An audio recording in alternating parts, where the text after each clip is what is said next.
Finding the right jeans is hard. Accepting your jeans is even harder.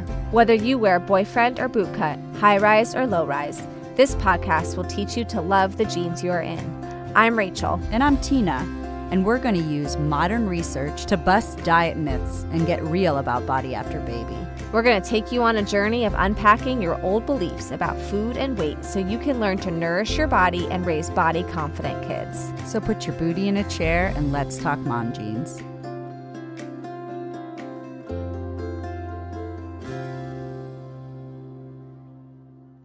Hey everyone, welcome to Mom Jeans.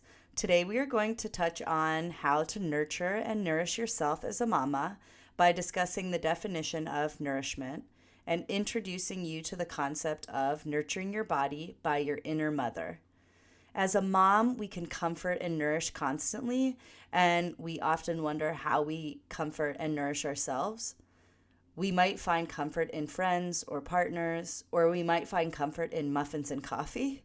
And sometimes we can turn to our own mothers for that comfort. As mothers, we are constantly giving and struggling to find time to take. We also struggle with guilt when we take, or negative connotations about spending time to rest or relax and carve out time for ourselves based on our own upbringing. Nourishment is even deeper than those external comforts because it is a concept of using language, internal processes, and a spiritual connection to help foster self-care and balanced living. The theory we are going to discuss today is how to tap into your inner mother to find ways to appropriately identify your needs and meet your needs, regardless of any external factors like relationships, food, family dynamics, etc. So the Women's Network describes this theory in this way. Quote, our inner child lives inside of us and still searches for the things we never received from our mothers as children. We often look to someone in our adult life to meet those unmet needs, such as our romantic partner. This is an impossible role for someone to fulfill, and these dynamics keep us stuck, making it impossible for us to become the women we're meant to be. End quote. This stuff makes me so excited. I could talk all day. Some of you may have eyes glazing over or will stop listening by now, but please hang in there.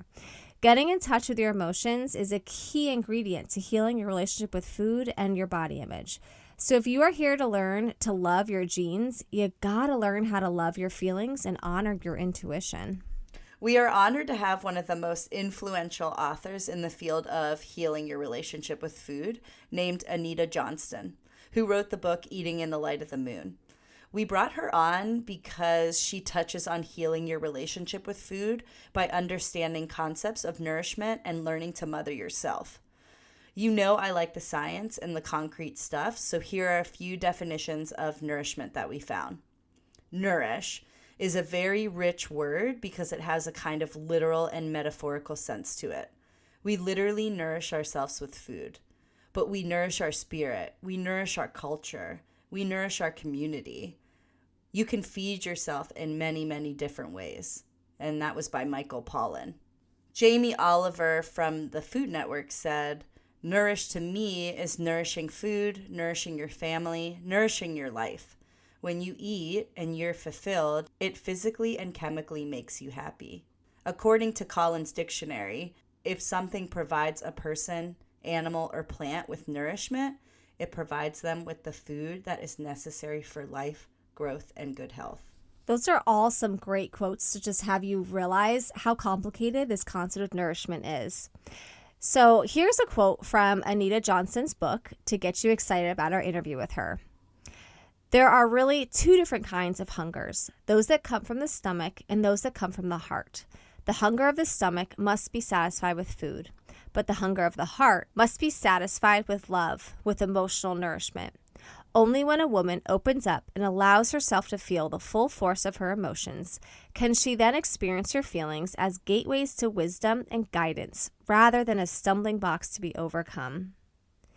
We hope you all enjoy her as much as we enjoy talking with her. Let's go to our interview with Anita now. Well, welcome to Mom Jeans, Anita. Thank you so much for joining us. A little background for you all. Anita Johnston is a psychologist, storyteller, and author of Eating in the Light of the Moon: How Women Can Transform Their Relationships with Food Through Myth, Metaphor, and Storytelling, which has been published in 6 languages. She has been working in the field of eating difficulties and body image distress for over 35 years and is currently the clinical director of Iapono, Hawaii, which has residential treatment program in Maui and outpatient eating disorder programs in Honolulu and the Big Island of Hawaii. She is executive director of eating disorder programs for the Integrative Life Center in Nashville. She's the co-creator of the Light of the Moon Cafe, an interactive e-course, women's circle, and online workbook for eating in the light of the moon.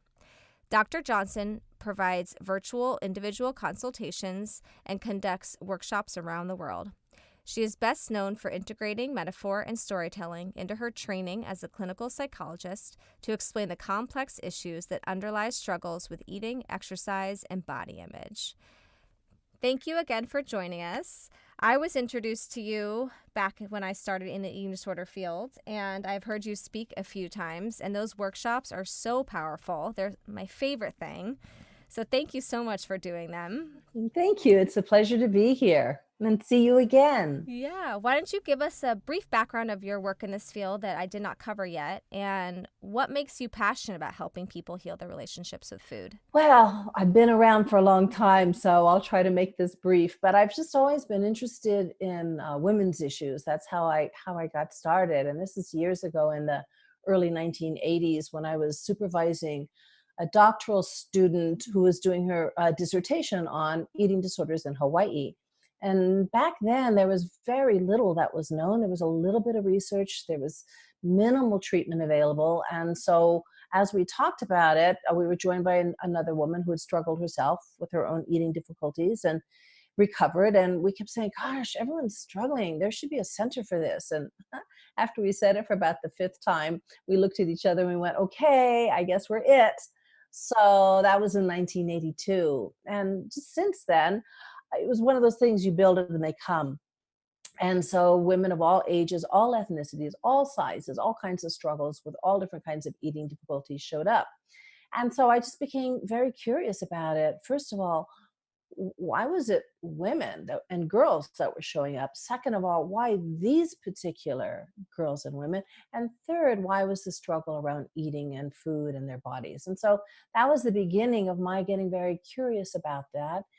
And what I have ultimately discovered and believe very strongly is those folks that have these struggles and get on the recovery path are the folks the world has been waiting for, because they carry with them an innate sensitivity that when they're struggling with food and eating, it works against them. But once they learn how to work with their emotional sensitivity and their keen intuition, they have a level of empathy and compassion that the world is in a great need of right now. So that's why I keep doing the work. I just love the work, love the people I meet when I do it, and so it gives me great joy. I love that. So as we quoted in your bio, you're known for your beautiful book, Eating in the Light of the Moon, where you infamously use metaphors to help people understand their relationship with food. So I'm hoping you can share with our listeners one of your favorite metaphors that you feel stands out as one that moms would really relate to regarding how to learn how to nourish themselves. Wow, metaphor for mothers. Well, actually, the whole struggle with eating is a metaphor for mother and mothering and nourishment.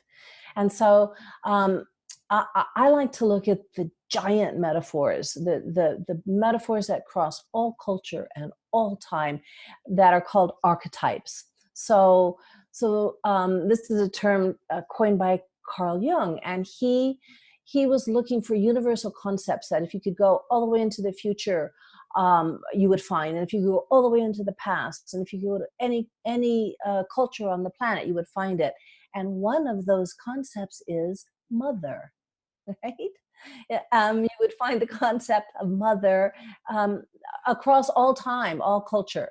And so for me, it's such a powerful concept when working with eating difficulties, But I take it a little further, and rather than looking at mother as a noun, I look at it as a verb, mothering. So if you think of what is mothering as a verb, it's nurture, comfort, soothing. Um, and the problem is for most of us, because we live in such a literal culture, we don't understand symbolic archetypal language.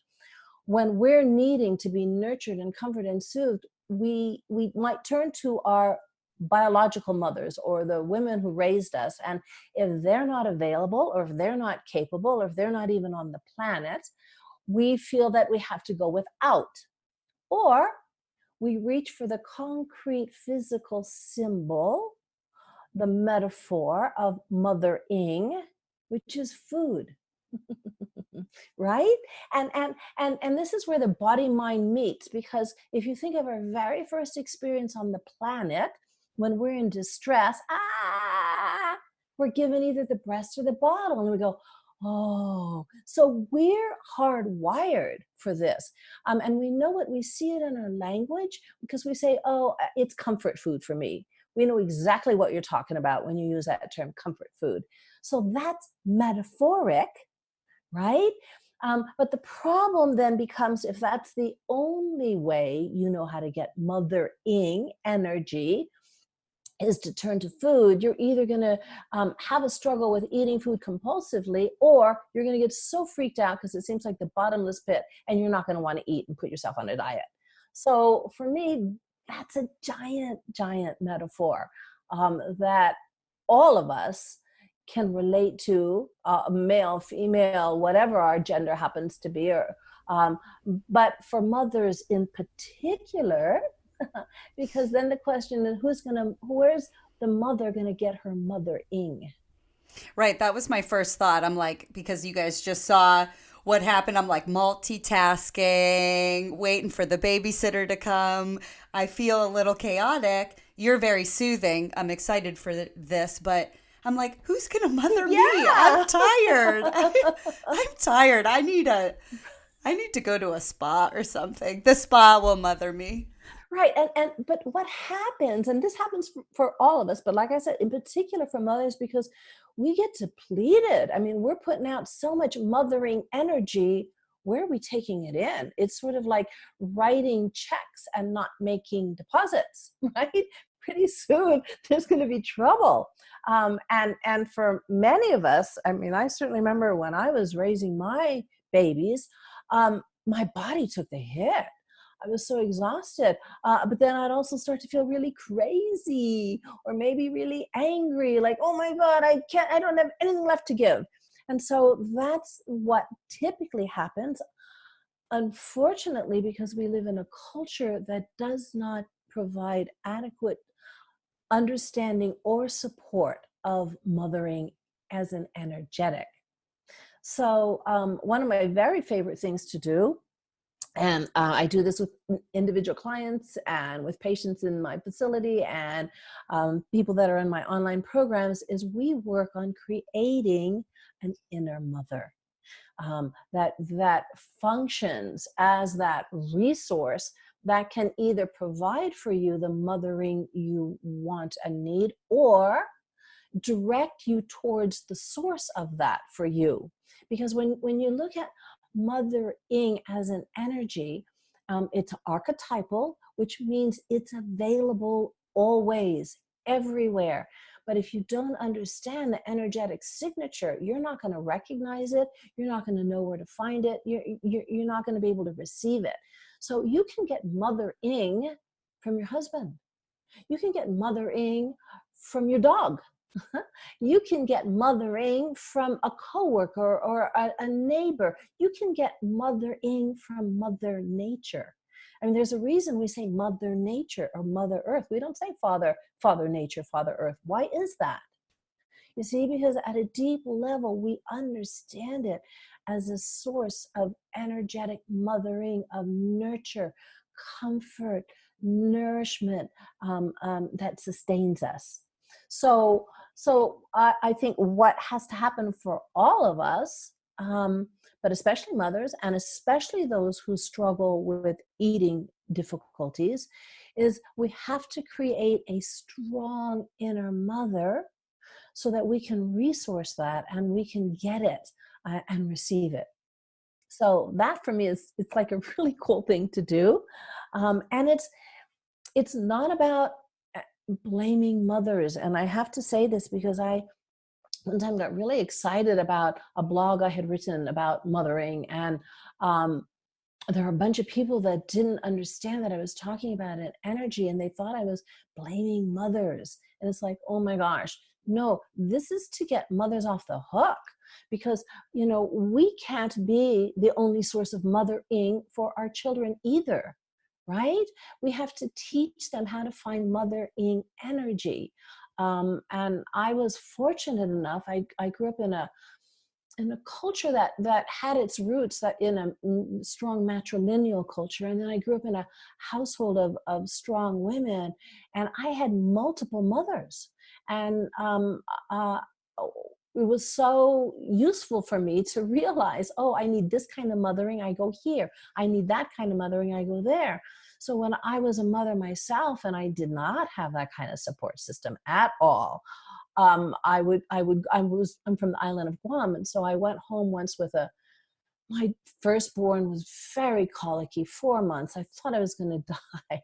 She either ate, slept, or screamed. And I went home for the holidays, and my husband said, Lisa, why don't you just go a little early? And I went, yeah, okay. And I had forgotten what it was like just to have all these open arms, say, give me the baby, give me the baby. And then they would soothe the baby. And I just go, oh my God, I have a moment.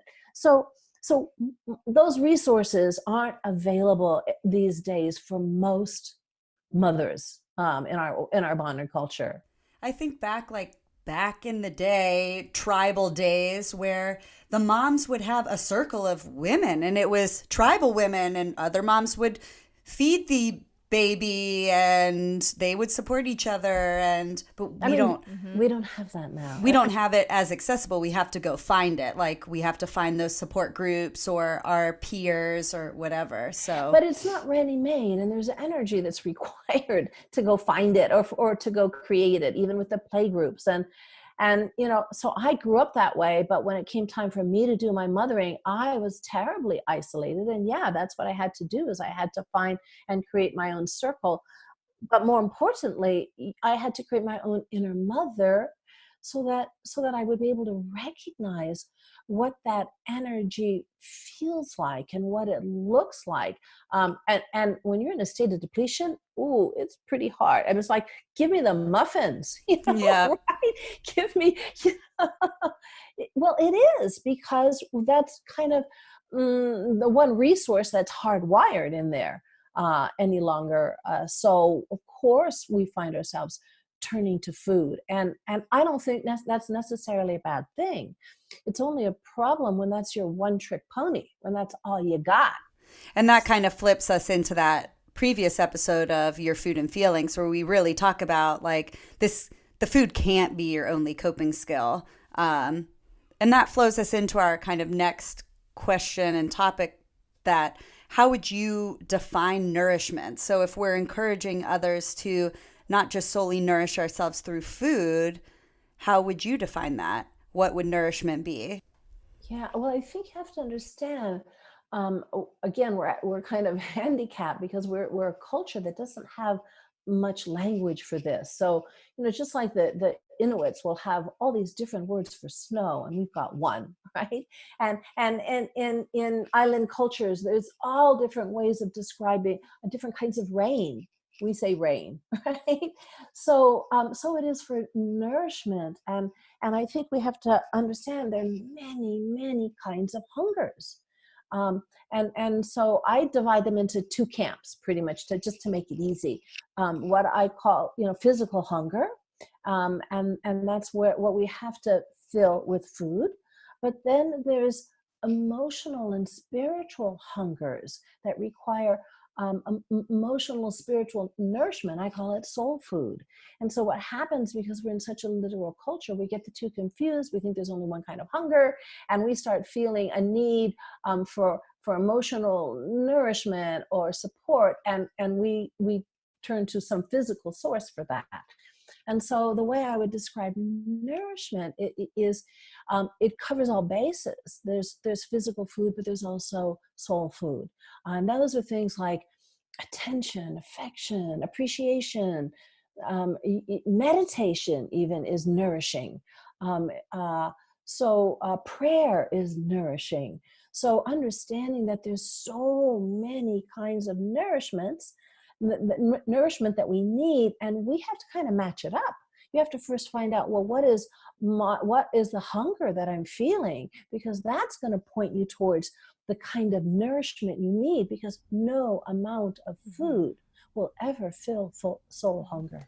And you call that getting back into attunement with your body, which is such a great term, because you're asking listeners to say, do a good assessment of what all your physical needs are, and then do that second assessment of what your body's internal wisdom is saying and what your emotional state is, so that you can then say, wow, what do I truly need? Do I need comfort? Do I need rest? Do I need someone to see me? Because the muffin won't see me. It'll feel comforting for a second, and it will fill my physical hunger, but it's not going to actually say, I see you, and I see how exhausted you are, and I give you a hug. So if we have that true feeling and that true need, then we have to look at how do we get that need met. Right. And that's why I have people, like I say, okay, use it. And we do this with our imagination, right? In our culture, again, we dismiss imagination as, oh, it's just your imagination. But it's one of the most powerful forces we have. If you look around the room, there's nothing in that room that you're in that wasn't first imagined before it came into physical form. Someone had to imagine that chair. Even the clothes that you're wearing, everything, came out of someone's imagination before it became physical. So it's a powerful quality and attribute that we have, but we use it improperly. A lot of people say to me, oh, I don't have a good imagination. I go, what do you think worry is? Right? Worry is a bad use of a good imagination. Oh my gosh. So, yes.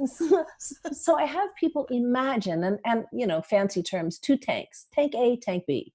Tank A is the tank you fill when you need physical nourishment. You fill it with food. Tank B is the tank you fill when you need emotional or spiritual nourishment, and you fill it with those kinds of things like attention, affection, appreciation, acknowledgement, all of that sort of stuff. And what happens is we think there's just one tank. And so before we know it, we're full. Tank A is overflowing, and we're still hungry because it's tank B that needs to be filled. So you have to learn to tease the two apart. And the way you do it is exactly what you were talking about, where you tune into your body and you find your physical hunger and satiety signals, right? Because that's going to tell you, oh, that's tank A. But if you're reaching for the pizza and you check in and there's not a physical hunger in sight, ooh, you just tumbled down Alice in Wonderland's rabbit hole, landed smack dab in tank B, where no amount of food will ever provide the nourishment you're hungry for. So the question then to ask yourself, the first question is, what's the feeling I'm trying not to feel? Because that's going to clue you in. We don't eat for emotional reasons. We eat because we don't want to feel our emotions, because we don't know what to do with them, or they're too intense, or they're too overwhelming, or they're too scary, or they're too painful, or whatever. So you ask yourself, what's the feeling I'm trying not to feel? And you do a scan of your day. It's like, okay, am I still ticked off at the jerk who cut me off on the freeway? Or am I worried about an upcoming parent-teacher meeting? Or am I annoyed at something my husband said? Or am I feeling concerned about a comment that my coworker made? Or you do a scan of your day. But more often than not, what happens is the answer is going to be, I don't know, I feel fine, right? Because we're not aware of it. It's not in our consciousness. It's a different kind of hunger that we're not aware of. And so when you get to that place and you can't find the hunger, here's the good news. The food will tell you. The food will tell you what you're hungry for. It's talking to you, but it's talking to you in code. It's talking to you in metaphor. So I'm gonna say how to crack the code. This is pretty simplistic because it's we're all different as our thumbprints, but this is a way to get started to think metaphorically, because if you're reaching for the pizza and you check in, there's not a hunger signal in sight, you know it's not physical hunger, and you know that it's a hunger for something else, but it's out of your conscious awareness. So it works kind of like this. Sweet, and for your listeners, if they're wanting, they don't have to scribble this down. There's a PDF they can download. Cool. That's the lightofthemooncafé.com /MG for mother Sweet. jeans, right?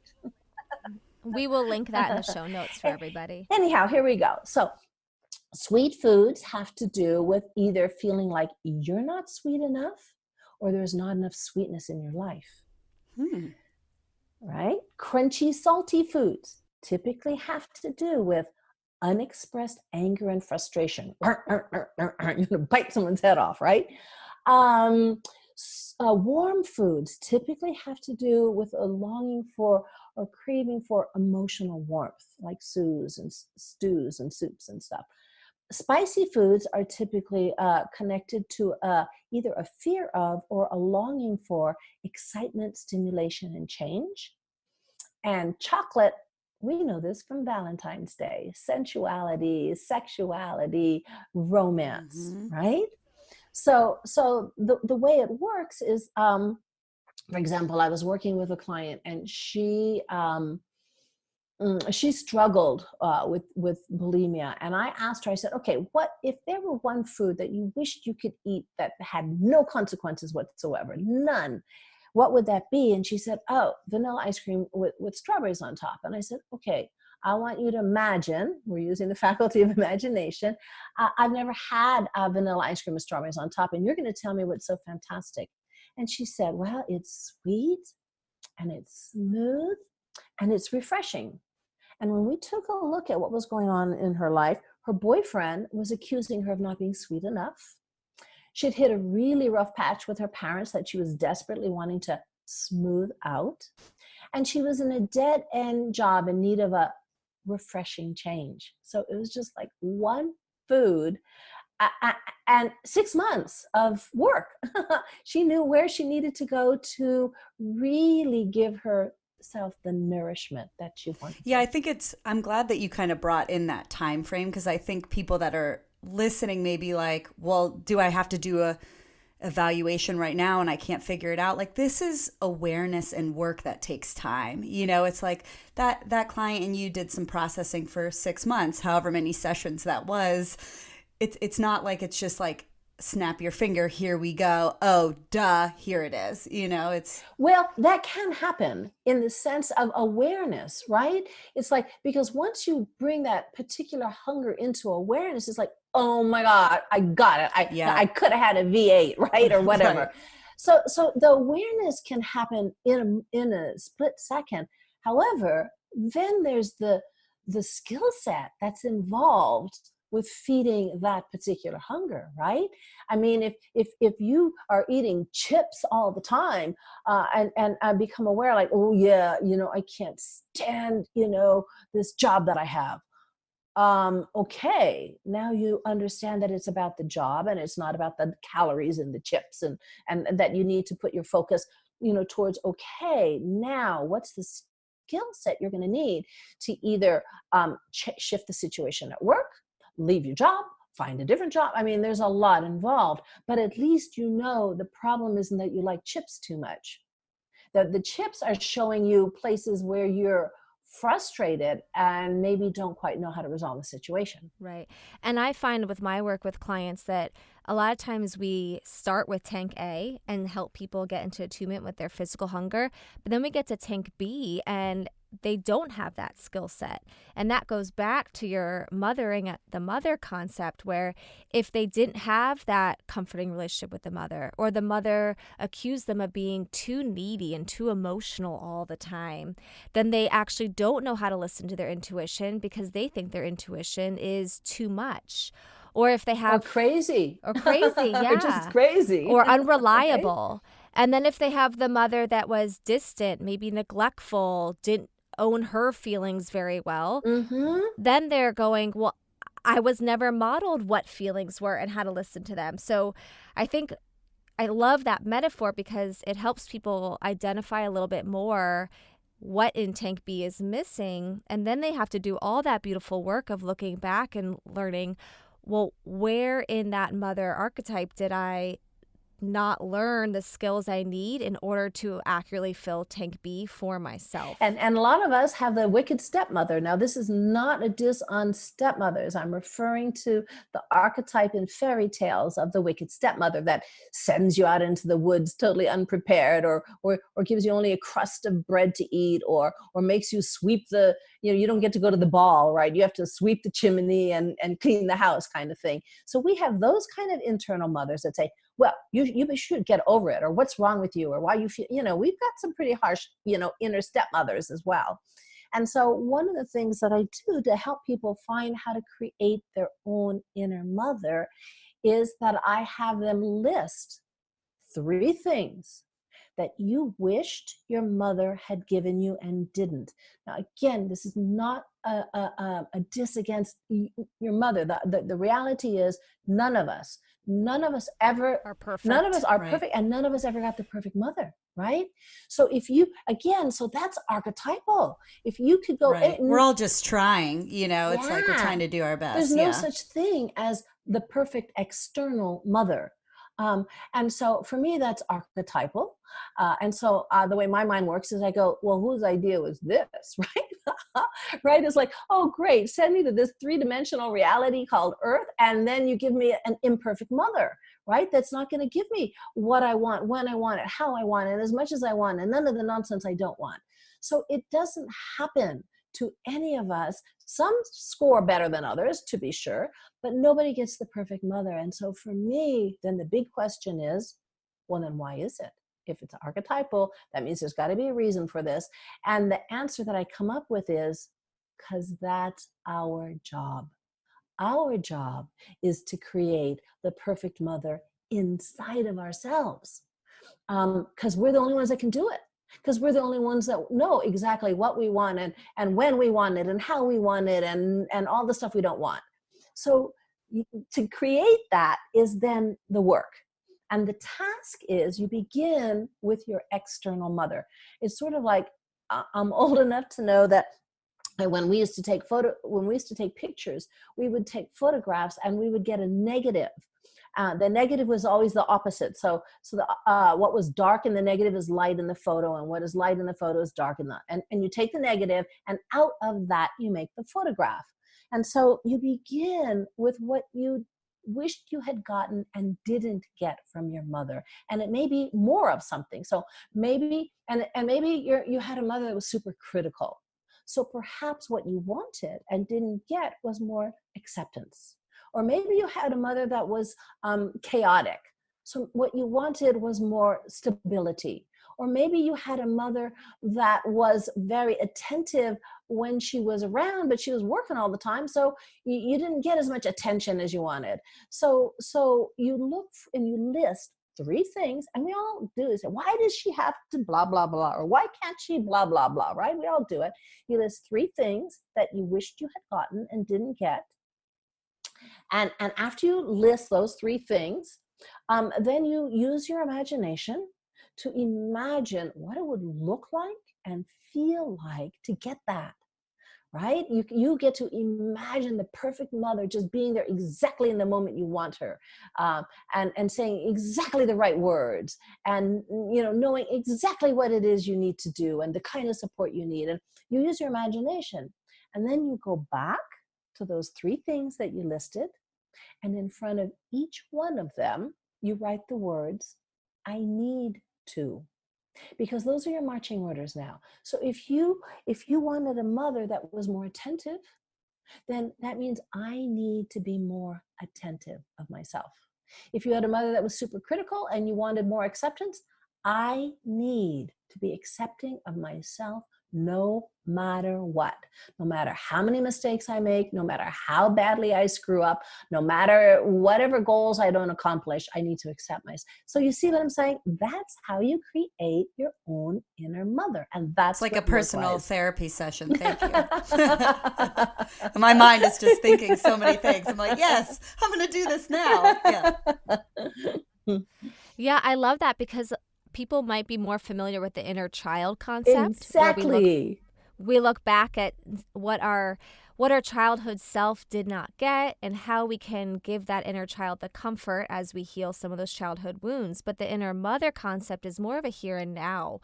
You know, what skills were not developed or what needs are not being met, and then how can you meet those needs? And I often have my clients, when I do some of this types of interventions that are related to your work, also look at and what fears are keeping you from Mm-hmm. doing that. Mm-hmm. Because a lot of times there's that fear of, well, if I ask for that support, I might push people away because I'll be needy, because that's what happened with mom.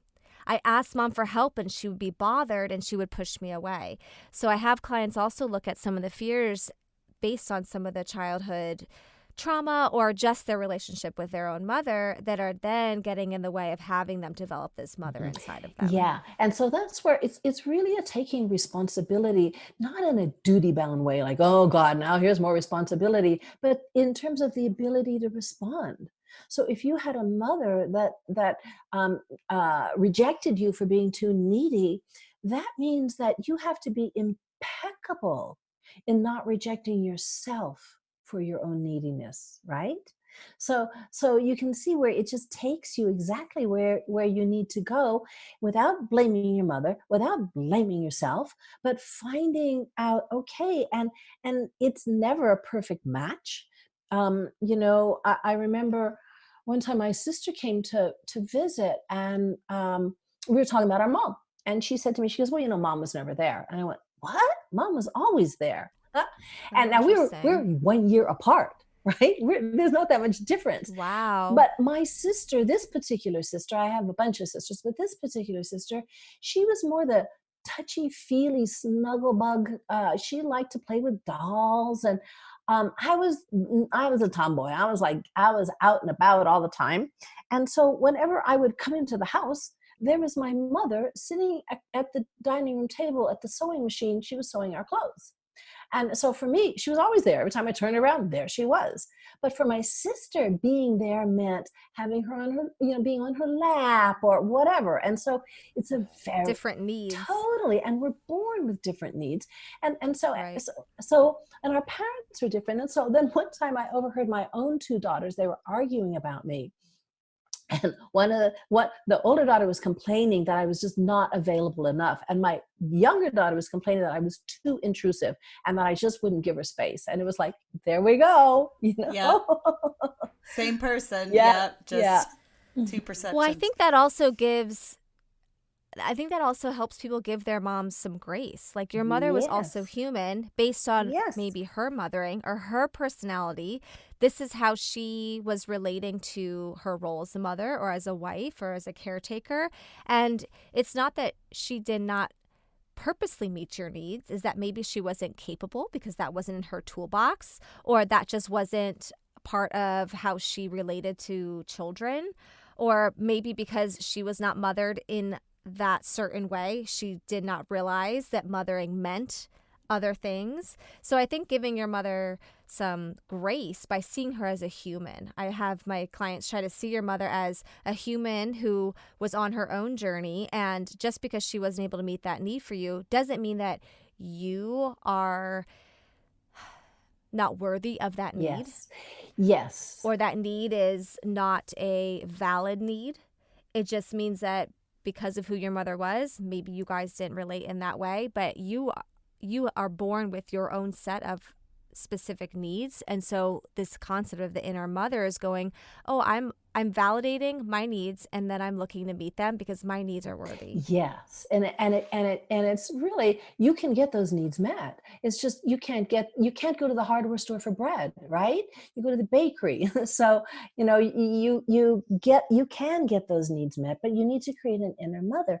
The other thing is, it gives grace to the mothers, because you know we live in such an insane culture. You have to know how crazy it is that we don't support mothers. And so we have this idea of this super mother where we've got to do this, and our kids have to be perfect in there, and we have to get all this done, and then that leaves us depleted.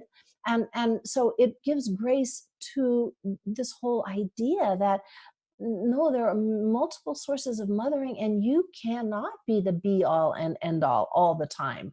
And guess what? You're not going to be the perfect mother for your kids either. It's not going to happen. You're going to do the best you can, um, but but the perfect mother only lives in the imagination. She's not in the external world, and that includes you, right?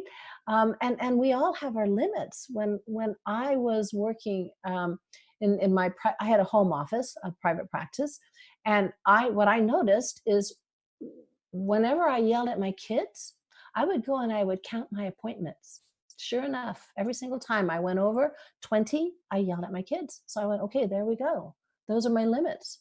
And maybe my colleagues can see 30 or 40 or whatever, but I can't.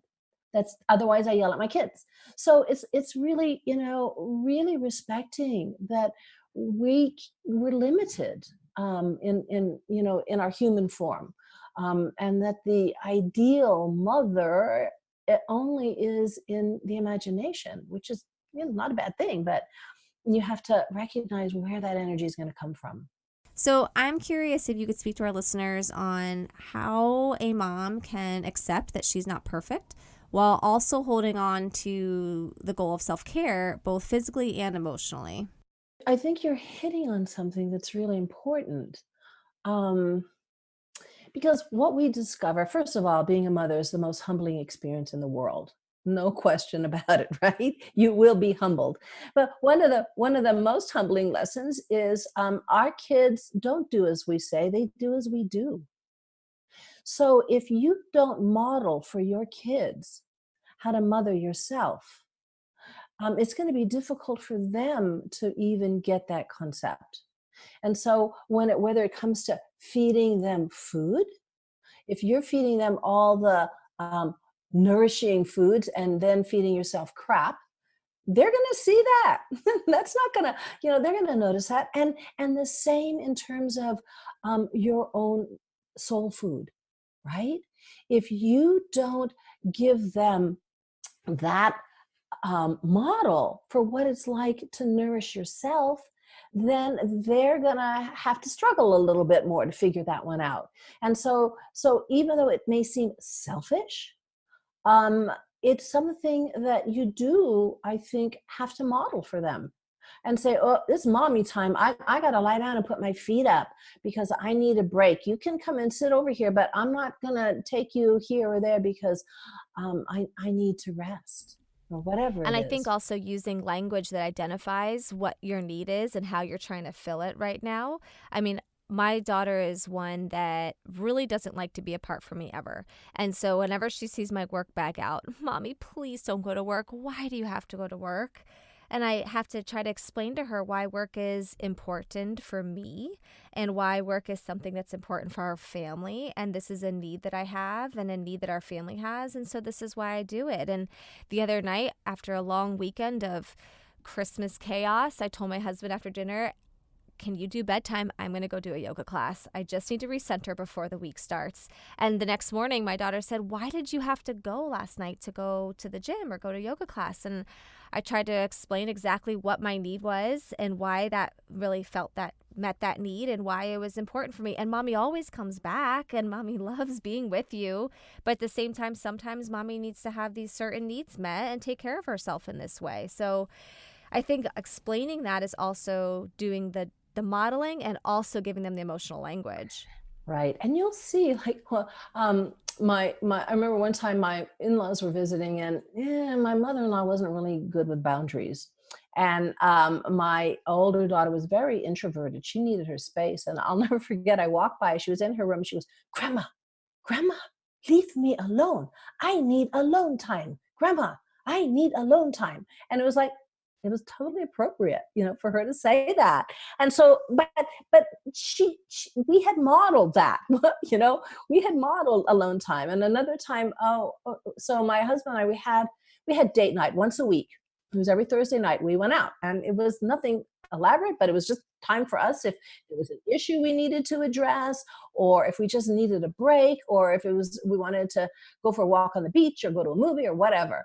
And always, I mean, this was standard from the time the kids were born, right? But they would typically always go, why are you going must, you're going. And I just say, because it's our job. That's what parents do. And just to be just kind of matter of fact about it, it's like, well, yeah, but it's my job as a parent is to go out like this. And so the more you can not have to defend yourself as though you're doing something wrong, as though you're being selfish, that's mothering yourself, and you are modeling mothering energy for them.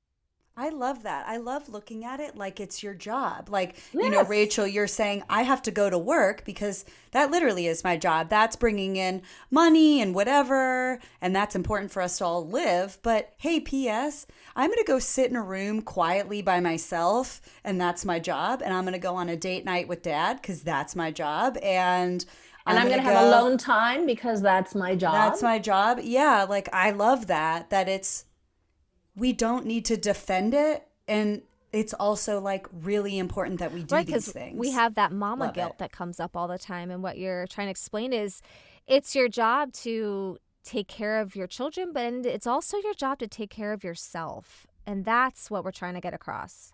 The mother mothers you as well as others. And if you're only mothering others and not yourself, we know it's a matter of time before something's going to go wrong.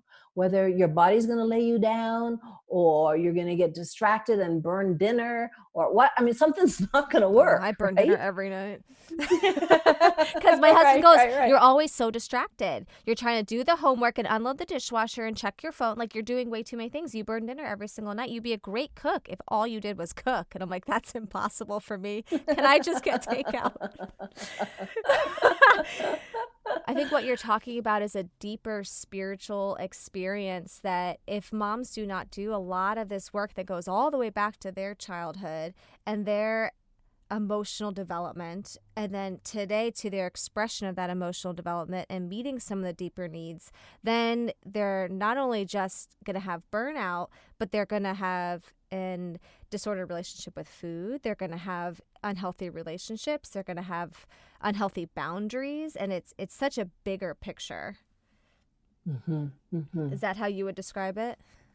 Yeah, and I would say that is our job, right? Our job is I think our job is to create our own inner mother, especially if you had a difficult relationship with the person that raised you, that was your mother. Because if you don't, you're going to pass it on, and not intentionally. But, I mean, as a mom, I remember times I would open my mouth and the words that would come flying out of my mouth were the very things my own mother had said that I had swore I would never say. It's so unconscious, and unconscious means it's just out of your awareness. So it's really important to treat yourself, to mother yourself the way you want to be mothered, and set that example for your children, and they'll automatically pick it up unconsciously. For sure. I'm going to call my mom. I'm going to call her and tell her I love her and that I'm sorry for anything, and that she did a good job or something. I don't know. But your kids will show you. Like one time I got up and my kids had gone off to school, and my daughter had left a note on the kitchen counter that said, "Mommy, when you said you would sign my permission slip and didn't, I got mad because you broke your promise." And I went, oh my God, she used the formula, the assertive formula. I mean, I didn't sit my girls down and teach them, this is how you express yourself. I spoke like that to them. And it was like, oh my God, this is so great. She just, expressed her needs and let me know how my behavior affected her feelings without attacking me. And it was like, I went, yeah, but she just, kids mimic. Hey listeners, Rachel and Tina here to share with you an exciting announcement. If you have been enjoying this interview with Anita Johnston and want to check out her book, Eating in the Light of the Moon, you can find it on Amazon or other places books are sold in print, audiobook, audio CD, or Kindle version. The awesome news is that we have partnered with her to do a book giveaway over our social media pages. You can find us on Instagram at Mom Jeans the Podcast, or join our Facebook group, Mom Jeans the Podcast, to find out the details about the giveaway. But everyone, hurry. The giveaway launches the day after the podcast episode drops and is only open for 6 days. Okay, back to the episode. Yeah, I just want to say thank you. And I think that was absolutely amazing and such important information for our listeners. And I don't know, just even myself, like I had said before, like I feel like this is a personal therapy session because it's such amazing stuff and my mind's thinking. And so yeah, just thank you so much. I appreciate it. Yeah, thank you so much. I could listen to you talk all day long.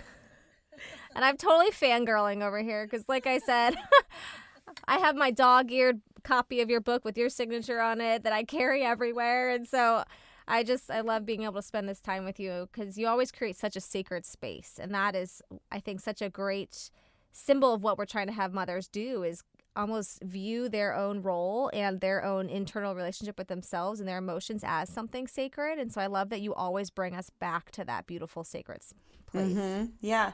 Well, so Anita, tell us where everyone can find you and blurb yourself here.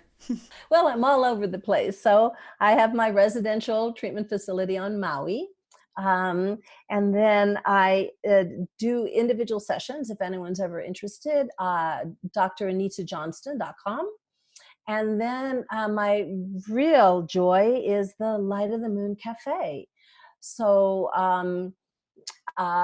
it's an online course. There are some self-study courses that a person can take all by themselves, but then there's interactive courses where we have a forum and I respond to everyone's comments and we have live calls and we spend a whole week in one of the courses on creating an inner mother and exploring that and how to do that. So it's really a lot of fun. And I'm in the process right now of creating a new course that's going to be the 4 phases of the feminine psyche, the maiden, the mother, the queen, and the crone, and how to cultivate that within yourself so that you can find those energetic signatures and have all kinds of things available to you that you didn't know was possible. So that's where to find me at lightofthemooncafe.com or dranitajohnston.com. Great. And we'll link all that so everyone can and also I have a new program starting up in Nashville, the Integrative Life Center. Oh, so awesome. That's intensive outpatient, PHP, and residential. And you can find me in airports. You travel a lot. If you see her, give her a hug. It might meet her needs at that moment. Oh my gosh. We just want to thank Anita for taking the time to talk with us, and we hope that you all listening felt the same power and connection that we felt while chatting with her. Learning how to nourish yourself is more than just relying on the modeling of your earthly mother, but rather developing a strong inner mother. So our takeaway question for you today is, list 3 things that you wish your mother had given you and didn't. Then write, I need to, in front of each word so you can create your own inner mother and learn to meet those needs for yourself. We hope you all have a great week. Thank you for joining.